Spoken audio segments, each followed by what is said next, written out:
اسلام کے لفظی معنیات کے ہیں۔ اسلام کامل اور مکمل ضابطۂ حیات ہے اور فطرت کا دین ہے۔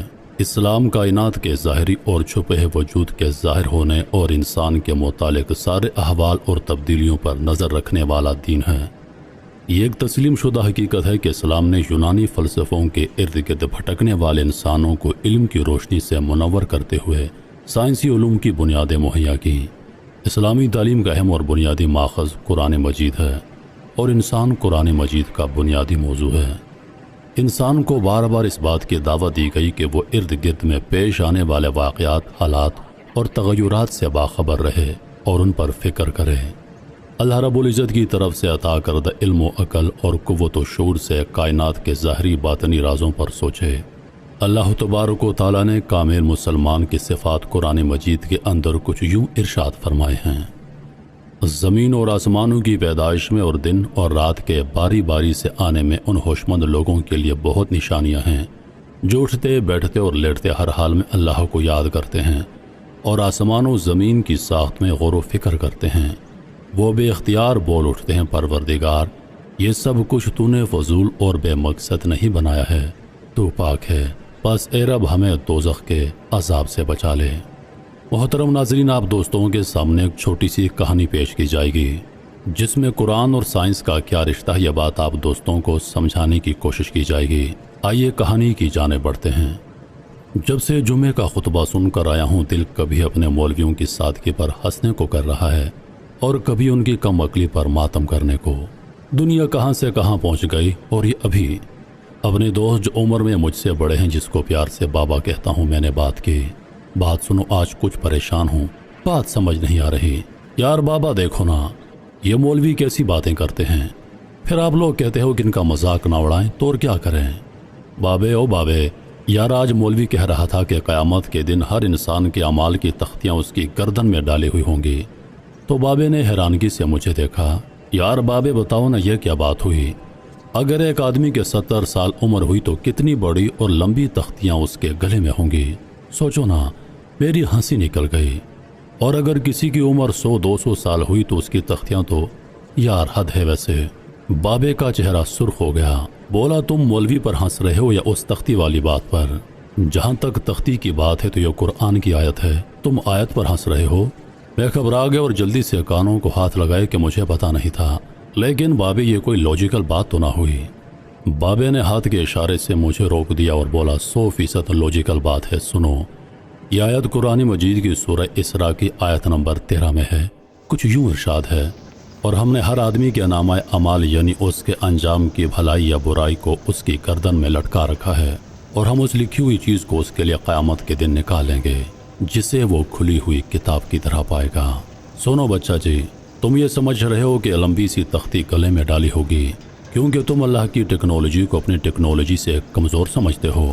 واقعی اس میں قصور ہمارے دینی طبقے کا ہے کہ اس نے وقت کے لحاظ سے تراجم نہیں کیے، اور مدرسہ ابھی تک صدیوں پرانا علم ہی گھٹ گھٹ کر پلا رہا ہے۔ تم جانتے ہو تختی کو انگریزی میں کیا کہتے ہیں؟ میں نے حیرانگی میں انکار کیا کہ نہیں بابے، نہیں جانتا۔ تختی کو انگریزی میں ٹیبلٹ کہتے ہیں، کبھی گوگل کر لیا کرو۔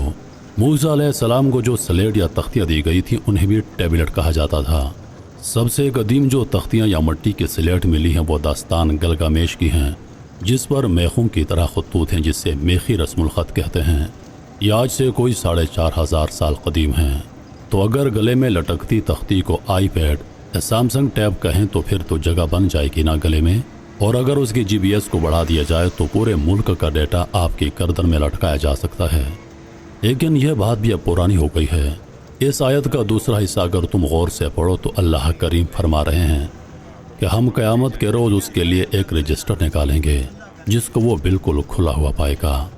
اس سے مراد یہ ہے کہ جو تختی اس کے گلے میں ہوگی وہ ٹیب سے بھی چھوٹی ہوگی، اور اسے اللہ تعالیٰ پرنٹ نکال کر ہارڈ کاپی سامنے رکھ دیں گے۔ اس کا مطلب ہوا کہ جیسے آج کل وہ ٹیڑے میڑے کالے کوڈ کے نشانات جنہیں تم QR کوڈ کہتے ہو، تم سب کے آفیشیل ID کارڈ میں ہوتا ہے، جسے تم لوگ دفتر یا کسی وزٹ پر جاتے ہوئے گلے میں پہنے رکھتے ہو، اسے اسکین کر کے تمام ڈیٹا لیا جا سکتا ہے۔ اور آج کل تو پاکستانیوں کو ملک سے باہر جانے کے لیے چپ والا شناختی کارڈ چاہیے ہوتا ہے، جس کے ایک جانب QR کوڈ ہوتا ہے۔ آپ کا شناختی کارڈ سکین ہو تو آپ کا تمام بینک اکاؤنٹس، تعلیم، خاندان، میڈیکل ہسٹری اور نہ جانے کیا کیا نکل کر سامنے آ جاتا ہے۔ میرا منہ کھلا رہ گیا۔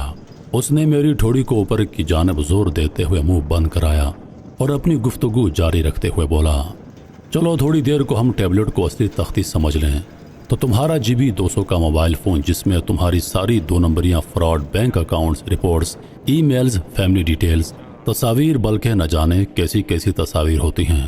چلو کچھ دیر کو تم خود کو خدا کے سامنے سوچو اور اپنا موبائل نکال کر خود اس کا محاسبہ کرو، تم جنتی ہوگے یا جہنمی؟ میرے منہ سے آہستہ سے نکلا جہنمی، اور آنکھیں خود بخود نیچے ہو گئیں۔ آج کل تمام کرائم سین میں جو سب سے پہلے فنشنگ کی جاتی ہے اور موبائل ڈیٹا لیا جاتا ہے، چاہے عورت ہو یا مرد، اپنے اپنے گریبانوں میں جھانکو، صرف یہ موبائل ڈیٹا ہی قبر میں فرشتوں نے کھول لیا، جس میں زیادہ سے زیادہ گزشتہ 5 سالہ ڈیٹا ہوگا۔ تو اسی لیے تو سورہ اسراء کی آیت نمبر 13 سے اگلی آیت میں اللہ تعالیٰ ارشاد فرماتا ہے، پڑھ اپنا نامہ اعمال، آج اپنا حساب لگانے کے لیے تو خود ہی کافی ہے۔ سن بچہ، جہاں تمام دنیا کا علم ختم ہوگا اور تمام دنیا کی آسائشیں ختم ہوں گی، تمام دنیا کی عقل مکمل ہوگی، روز جزا اس سے کہیں زیادہ ایڈوانس ہوگا۔ اس نے تو جو انسان کا مینول گائیڈ بک انسان میں روز اول سے لگا دی تھی، انسان اسے ابھی تک مکمل نہیں پڑھ سکا۔ بابے وہ کون سی گائیڈ بک ہے انسان کی؟ ارے بچہ، تمہارا ڈی این اے، اور کیا؟ میں چونک پڑا، واقعی یہ تو بابے نے سچ کہا۔ بولا، یار تم لوگ بھی عجیب پریشان اور متذبذب نسل ہو۔